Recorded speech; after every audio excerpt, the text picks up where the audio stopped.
오늘은 아브라함 그 믿음의 여정 15번째 시간입니다. 아브라함 그 믿음의 여정 15번째 시간입니다.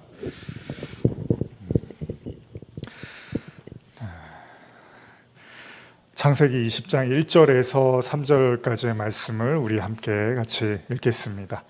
아브라함이 거기서 네게부 땅으로 옮겨가 가데스와 술 사이 그랄에 거류하며 그의 아내 사라를 자기 누이라 하였으므로 그랄 왕 아비멜렉이 사람을 보내어 사라를 데려갔더니 그 밤에 하나님이 아비멜렉에게 현몽하시고 그에게 이르시되 내가 데려간 이 여인으로 말미암아 내가 죽으리니 그는 남편이 있는 여자임이라.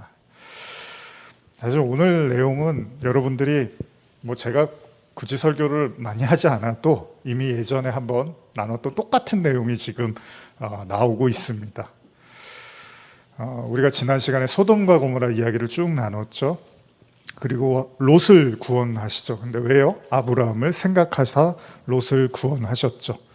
그리고 나서 이제 롯이 빠져나오고 그 19장 이하의 얘기는 제가 다 나누지 못했지만 이제 나중에 제가 기회가 되면 말씀을 나누고자 하고요. 오늘 이제 20장을 읽었는데 여러분들이 이제 읽으시면서 눈치를 채셨을 거예요. 물론 미리 묵상하신 분들은 더 잘 아실 거고요. 이게 어디서 많이 보던 장면이죠. 아브라함이 하나님의 말씀을 듣고 75세였죠. 그 가나안을 향해서 떠났던 그 시점에서 일어났던 일, 창세기 12장 10절 이하에 등장했던 그 아브라함 이야기, 어떤 이야기죠? 가나안에 기근이 와서 애굽으로 내려가서 겪었던 일, 이 이야기가 갑자기 등장을 합니다. 창세기 20장에. 지금 오늘 본문을 보시면 아브라함은 네게부 땅으로 옮겨가서 그랄이라는 곳에 거류하게 됐다고 하는데 이 주석을 보면 이 이유가 창세기 23장을 보시면 해쪽 속이 아브라함이 머물렀던 헤브론 지역으로 침범을 하게 돼서 안전을 위해서 아브라함이 팔레스틴 남쪽에 조그만 성읍인 그랄로 이주했다. 이렇게 이제 기록이 되어 있어요. 그래서 이렇게 해서 이제 떠나갔다는 얘기인데 어쨌든 간에 여기서 아브라함이 무슨 일을 겪냐면 25년 전에 애굽에서 겪었던 똑같은 일을 경험하게 됩니다. 근데 한 가지 제가 드는 생각이 있는데 왜 성경이 갑자기 25년 전에 그것도 좋은 기억이 아닙니다. 우리 좋은 얘기는 많이 하자 그러고 나쁜 얘기는 하지 말자 그러잖아요. 나쁜 얘기 기억나는 거는 좀 지워버리자고 하잖아요. 근데 아브라함의 삶에서 꼭 지우고 싶은 얘기가 있다면 요 얘기인데 요거를 하나님께서 25년이 지난 시점에 똑같은 상황이 만들어지고 아브라함이 똑같이 실수를 합니다. 왜 이 본문이 등장을 하는가? 여기에 대해서 생각을 또 해보게 된다는 거죠. 아브라함에게 큰 상처입니다. 여러분도 그렇잖아요. 누가 상처를 건드리면 화들짝합니다. 내가 듣기 싫고 절대 꺼내기 쉽지 않고 감추고 싶은 얘기가 있는데 그걸 누가 딱 건드리면 갑자기 폭발을 한단 말이에요, 사람이.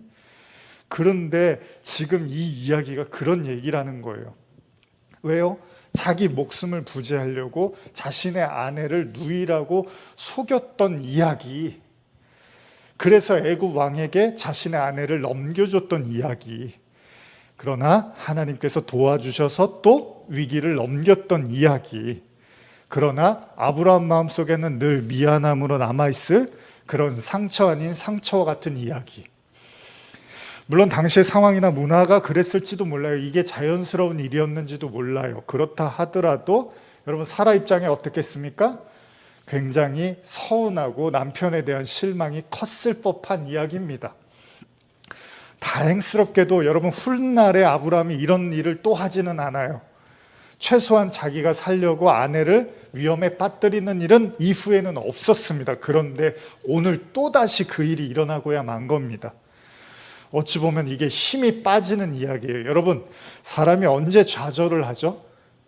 그 중에 하나가요, 여전히 내가 제자리를 맴돌고 있다는 것을 느낄 때, 많이 왔다고 생각하고 많이 노력하고 많이 달려왔다고 생각했는데 현실을 보니까 또 제자리에 있는 것 같을 때, 이때 사람들이 굉장히 힘들어합니다. 신앙생활 오래 했는데 내 나름대로 인격이 좀 나아지지 않았나? 이제는 좀 변화되지 않았을까? 하나님 믿은 지 오래됐는데 내 믿음이 좀 커져 있지 않을까? 뭐 이런 거 있잖아요. 제 아내도 가끔 그런 얘기를 좀 하는 것 같아요. 시간이 많이 지났다고 해서 꼭 나는 뭐 20살 때는 20살 때 뭐 나중을 생각하면 이런 모습일 거라고 생각했는데 그렇지 않은 것 같아. 뭐 이런 얘기를 저한테 가끔 하는데요. 내가 좀 많이 달라졌을 거라고 생각했는데 그냥 똑같더라는 거예요.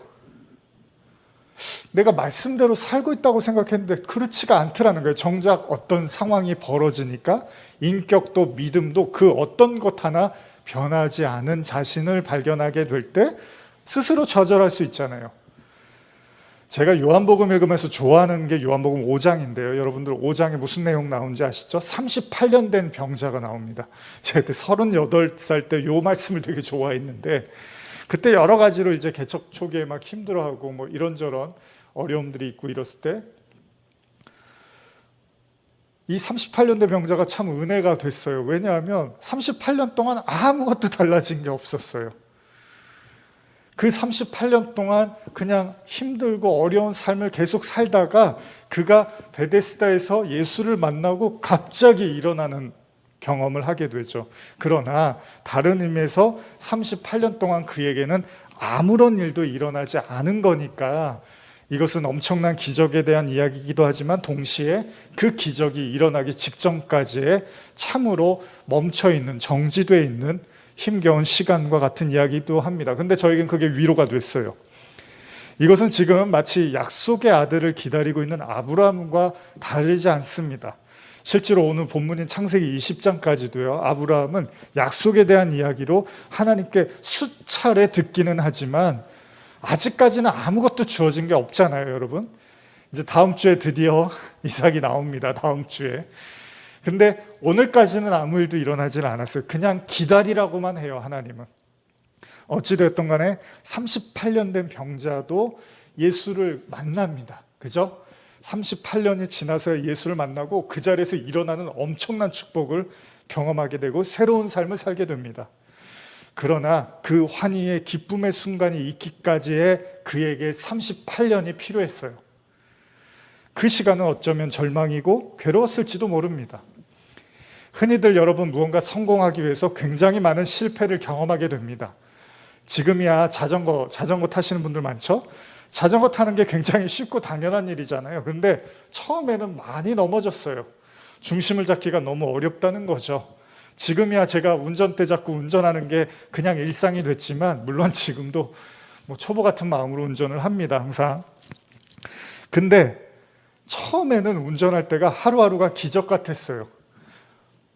저기까지 내가 여기서 저기까지 갔다고 막 너무 스스로 막 이렇게 대단하게 느껴지는 거죠.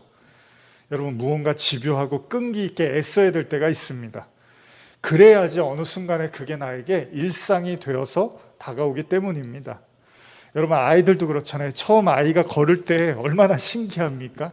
아이들이 아장 걸을 때 그 신기함과 기쁨을 잊을 수가 없습니다. 근데 그렇게 걷기까지 얼마나 많이 넘어지는지 몰라요. 그래서 아이들이 이렇게 처음에 이제 제 아이도 그렇지만은 이렇게 걸으려고 하는데 되게 많이 넘어지잖아요. 그러니까 갑자기 어떤 생각이 나면 제가 걸을 수 있을까 잘? 뭐 이런 괜한 걱정이 들기도 하죠. 근데 거짓말같이 누워만 있던 아이가 뒤집기 시작하더니 일어나기 시작하더니 아장아장 걷더니 나중에는 총총총 이렇게 춤을 추더라는 거예요. 분명히 노력을 하면 발전이 있기 마련입니다. 분명히 애쓰고 노력한 결과가 어떤 식으로든지 인생에는 따르게 됩니다. 그게 세상 이치고 사람의 삶이죠. 그런데 이런 생각을 하다가 다시 오늘의 본문을 떠올려 보면 좀 맞지가 않습니다. 왜 그렇죠? 오늘 본문은 아브라함이 이삭을 낳게 되는 엄청난 축복의 사건 이전의 이야기인데 하나님을 믿고 따른 지 25년이라는 시간이 흘렀는데 그냥 처음에 가졌던 모습하고 똑같더라는 거예요. 사실 우리가 보통 믿음의 조상 혹은 믿음의 사람이라고 하면 하나님을 믿은 지 25년이나 흘렀으면 이런 모습을 보여주면 안 될 것 같은데 오늘 본문에 등장하는 아브라함은 처음 그가 하나님을 따를 때하고 하나도 변한 게 없더라는 거예요. 사라를 아브라함의 누이로 알고 자신의 여인으로 삼으려 했던 그랄 왕 아비멜렉은요, 이것 때문에 꿈속에서 하나님한테 커다란 책망을 듣게 됩니다. 그래서 꿈속에서 이 왕이 자신의 억울함을 막 토로해요. 저는 몰랐어요. 저는 아브라함이 자기 누이라고 했어요. 그래서 제가 받아들인 거예요. 이러면서 막 자기를 이렇게 억울함을 토로를 하는데 하나님이 아주 무섭게 말씀하십니다. 그리고 나서 여기에 놀라고 당황한 아비멜렉이 아브라함을 불러서 뭐라고 하느냐? 창세기 20장 8절에서 12절인데요. 제가 읽어볼게요. 아비멜렉이 그날 아침 일찍 일어나 모든 종들을 불러 그 모든 일을 말하여 들려주니 그들이 심히 두려워하였더라. 아비멜렉이 아브라함을 불러서 그에게 이르되 내가 어찌하여 우리에게 이렇게 하느냐? 내가 무슨 죄를 범하였기에 내가 나와 내 나라가 큰 죄에 빠질 뻔하게 하였느냐? 내가 합당하지 아니한 일을 내게 행하였도다 하고 아비멜렉이 또 아브라함에게 이르되 내가 무슨 뜻으로 이렇게 하였느냐?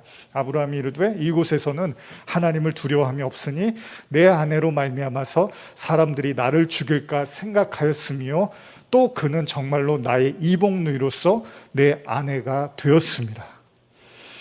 아브라함은 25년 전과 같은 똑같은 수모를 당하고 지금도 똑같은 대답을 합니다. 변한 게 없어요. 물론 일반적으로 생각할 때는 이해가 될 수 있습니다. 왜냐하면 그런 상황에서 그런 말을 하는 게 또 그럴 수도 있잖아요. 살기 위해서라면 이런 동정심이 생길 수 있습니다. 그러나 문제는 지금 아브라함은 믿음의 조상이라는 거예요.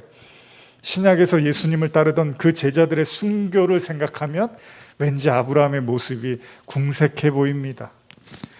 여러분, 믿음이 뭘까요?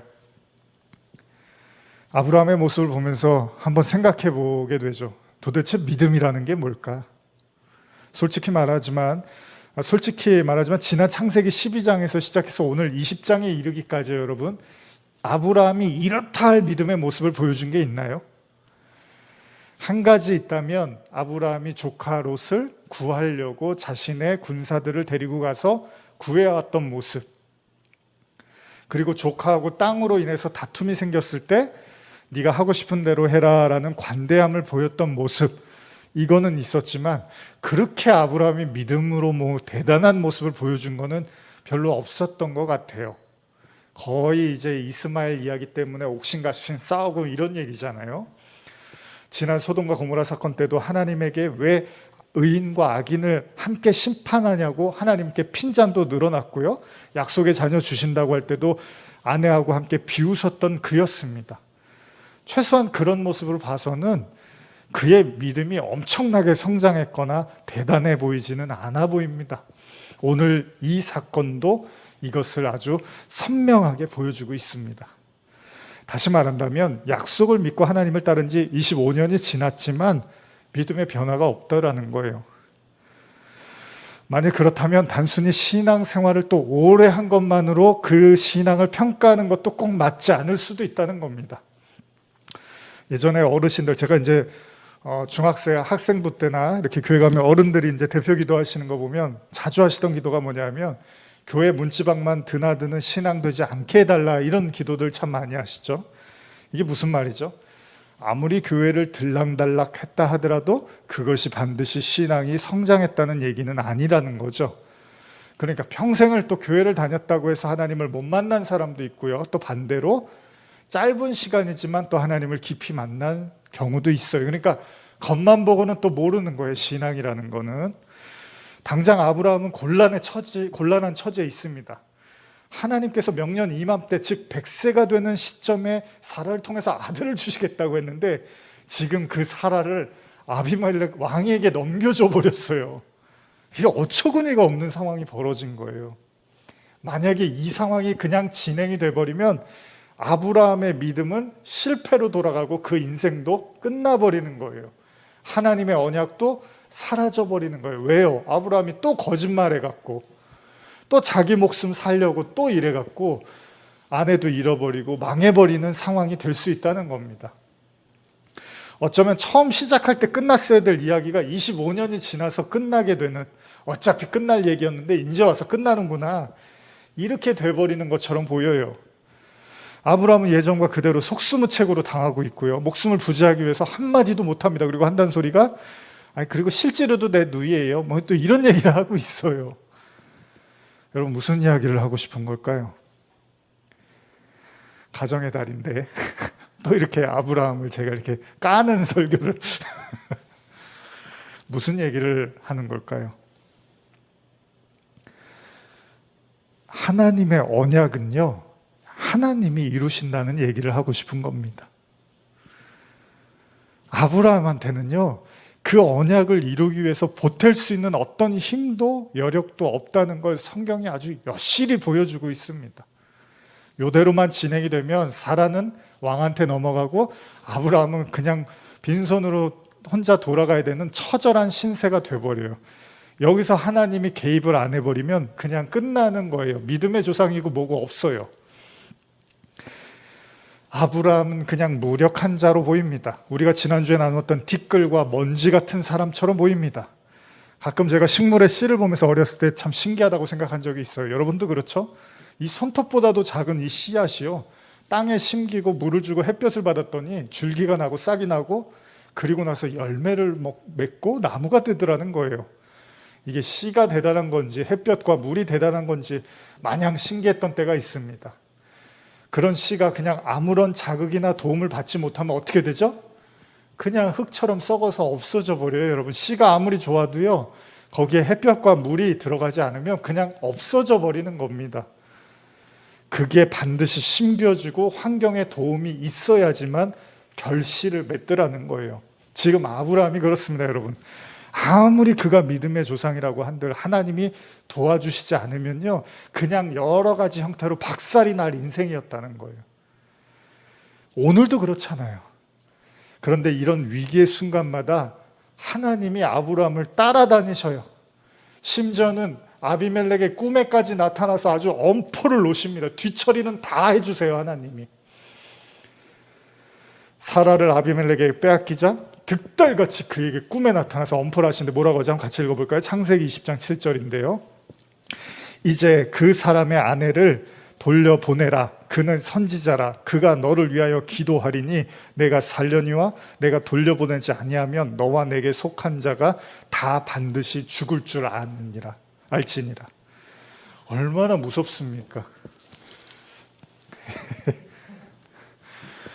아마도 아비멜렉이 오금이 저렸을 겁니다. 그리고 무시무시해 보이는 이 장면이 저한테는 위로가 됩니다. 여러분, 오늘 설교는 믿음이 없다는 얘기만 제가 하려고 하는 게 아닙니다. 더 중요한 거, 인간의 믿음은 없지만 하나님이요, 다 해결해 주시더라는 거예요. 언약의 주체는 인간이 아니라 하나님이라는 겁니다. 사실 오늘 이야기에서 아브라함에게 찾아볼 교훈은 없습니다. 여러분, 아브라함한테 배울 거 있습니까? 오늘? 없습니다. 사라는 25년 전에 배신당했던 똑같은 상태의 그 모습을 또 보게 됩니다. 여러분들도 저도 결혼한 지 이제 어느 정도 시간이 흘렀지만은 그런 얘기들 많이 하잖아요. 저 사람 옛날이나 지금 하나도 바뀌질 않았다고 이런 얘기 많이 하잖아요. 사라가 얼마나 속상했을까요? 저 남편이 25년 전에도 저랬는데 또 이러네 나한테. 그러고 보면 하나님이 또 개입을 안 했으면 이 두 부부도 어떻게 됐을지 모르는 거예요. 언제 깨졌을지도 모르는 거예요. 이게 다 하나님이 끌어다 주시니까 여기까지 오는 거죠. 이 이야기가 저에게 은혜가 되는 건요, 하나님께서 하나님의 사람을 완벽하게 책임지시더라는 거예요.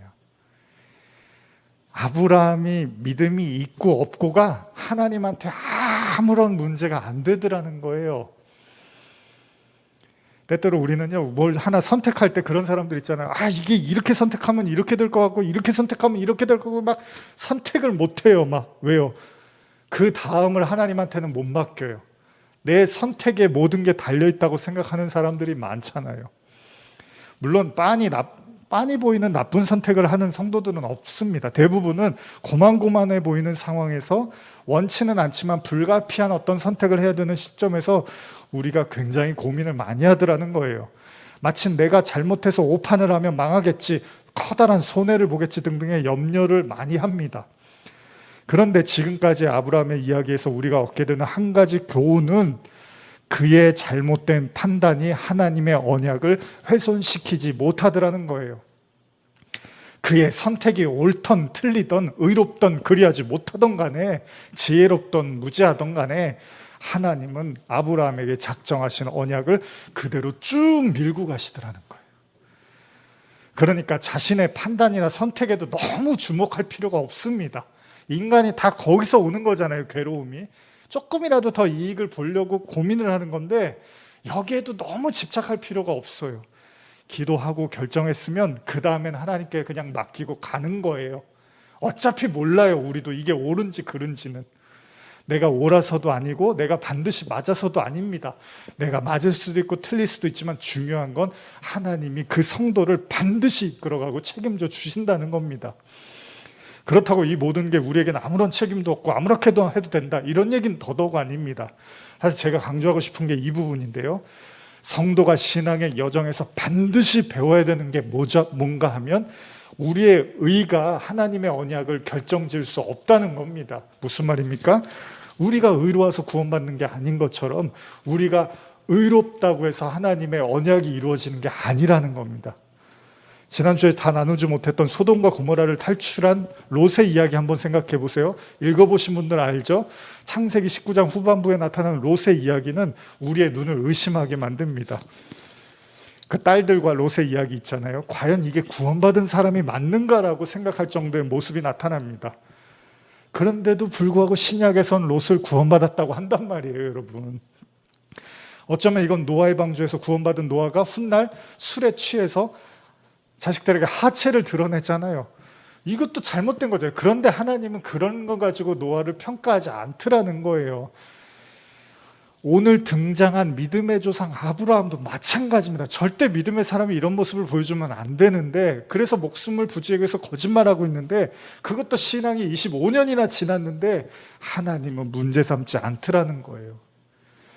성도가 이 땅에서 반드시 한 가지 깨달아야 되는 거, 성도가 의로워서 구원받는 게 아니라는 겁니다. 로마서 3장에서 바울이 아주 적나라하게 이야기를 하잖아요. 인간에게 의는 없습니다. 여기서 오해하지 말아야 될 건요, 사회적인 합의에 의한 선 있잖아요. 우리가 법을 만들어 놓고 이거 잘 지키면 선하다고 하잖아요. 그 선하고 성경에서 말하는 선하고 혼돈해서는 안 된다는 겁니다. 우리가 세상을 살아나가기 위해서 합의한 도덕적 윤리적 덕목이 있고 우리는 그걸 잘 지키는 사람을 선하다고 합니다. 그러나 성경이 말하는 선은 또 그거는 아닙니다. 그렇다고 또 도덕과 윤리를 지키지 말아서, 그건 아니죠. 당연히 잘 지키고 타인을 위해서 배려하는 삶을 살아야 돼요. 그러나 그것이 구원에 이르게 하는 선은 아니라는 겁니다. 세상의 법규를 잘 지켰다고 성경이 그걸 의롭다고 하는 게 아니라는 거예요. 물론 세상은 그를 칭찬할 거고 사회의 일원으로 칭찬받아서 마땅합니다. 그러나 구원의 문제는 인간의 근원적인 문제이기 때문에 세상의 선으로는 다다를 수 있는 영역이 아니라는 겁니다. 그래서 예수님께서 니고데모에게 뭐라 그러죠? 다짜고짜 거듭나라고 말씀을 하시는 거예요. 이거는 인간의 영역, 상상의 영역이 아닙니다. 오히려 진짜 원죄를 가진 성도가 이 세상 살이를 하면서 반드시 깨닫게 되는 건, 오늘 아브라함을 통해서 우리가 배우는 거예요. 아브라함처럼 우리가 하나님의 언약을 해결할 수 있고 유지할 수 있고 완성시킬 수 있는 어떤 힘도 없지만, 어떤 의도 없지만 하나님이 그를 다 책임져 주시더라는 겁니다. 그러니까 이 이야기는 여러분들에게 절망을 드리는 이야기가 아닙니다. 이 말의 뜻을 여러분들이 잘 이해했다면 이건 여러분들에게 자유와 기쁨과 탄성의 그런 복음이 될 겁니다. 왜냐하면 하나님은요, 저와 여러분들을 의로워서 사랑한 게 아니라 사랑하시기로 이미 영세전에 결정하셨고 영원한 자녀로, 영원한 가족으로 삼으시기를 이미 결정하시고 작정하셨기 때문에 우리의 인생의 어떤 순간순간에마다 주님은 나타나서 우리를 완벽하게 이끌어 가실 것이기 때문입니다. 두려워하지 마십시오. 겁내지 마십시오. 너무나 많은 고민도 하지 마십시오. 어차피 하나님이 책임져 주실 겁니다. 말씀 읽고 마무리하겠습니다. 로마서 8장 29절에서 30절입니다. 같이 한번 읽어볼까요? 하나님이 미리 아신 자들을 또한 그 아들의 형상을 본받게 하기 위하여 미리 정하셨으니 이는 그로 많은 형제 중에서 맏아들이 되게 하려 하심이니라. 또 미리 정하신 그들을 또한 부르시고 부르신 그들을 또한 의롭다 하시고 의롭다 하신 그들을 또한 영화롭게 하셨느니라. 현대어로도 한 번 더 읽어볼까요? 하나님께서는 처음부터 누가 당신에게 올 사람인가를 아시고, 여기도 있습니다. 같이 한번 읽어볼까요? 하나님께서는 처음부터 누가 당신에게 올 사람인가를 아시고 그들을 당신의 아들과 같이 될 수 있도록 정해 두셨습니다. 그것은 그 아들을 모든 믿음의 형제 중에서 맏아들이 되게 하려는 것입니다. 그래서 하나님께서는 우리를 선택하여 당신께 나아가도록 부르셨고 우리가 하나님께로 나갔을 때 죄 없다고 선언하셨습니다. 그리고 그리스도의 선량한 성품을 지니게 하여 하나님과 올바른 관계를 맺게 해주셨으며 그분의 영광을 우리에게 약속하셨습니다. 저와 여러분들은 영원한 하나님의 자녀입니다. 하나님의 영원한 가족입니다. 그건요, 우리의 모습에 따라서 결정하신 게 아니라 창세 전에 이미 작정하셨습니다. 저와 여러분들은 신앙을 통해서 나를 향한 변함없는 하나님의 작정된 사랑을 경험하시면 됩니다. 어떻게 해요? 그거는 우리가 나약할수록 더 드러납니다. 그러니까 오늘 이 시간 여러분들이 너무 나약하고 발전이 없는 것 같고 머물러 있는 것 같고 믿음이 없는 것 같아도요, 걱정하지 마십시오. 하나님이 다 이끌어 가실 것입니다. 기도하시겠습니다. 하나님 아버지 감사합니다. 아브라함의 모습이 우리에게 위로가 됩니다. 만약에 아브라함이 이런 상황에서 믿음으로 다 선포하고 이겨내고 그랬다면 우리는 대단한 사람이구나. 그런데 나는 그렇지 못한데 참 어떻게 해야 되나 이런 푸념을 했을지도 모릅니다. 그러나 아브라함도 우리와 하나도 다르지 않은 모습을 하고 있습니다. 25년이 흘렀음에도 불구하고 이것이 우리에게 은혜가 됩니다. 왜냐하면 아브라함의 모습과 상관없이 하나님이 아브라함을 믿음으로 이끌어 가고 계시기 때문입니다. 오늘 예배드리는 모든 성도들의 마음속에 스스로 낙담하고 스스로 원망하고 스스로 지쳐서 아무것도 할 수 없다고 생각할 때 38년 된 병자에게 예수님이 오셨고 그를 단번에 일으켜 세우셨던 것처럼 오늘 주님께서 우리를 이끌어 주시고 하나님 나라까지 잘 안전하게 우리를 인도하실 줄 믿습니다. 축복합니다. 감사드리며 예수님의 이름으로 기도드립니다. 아멘.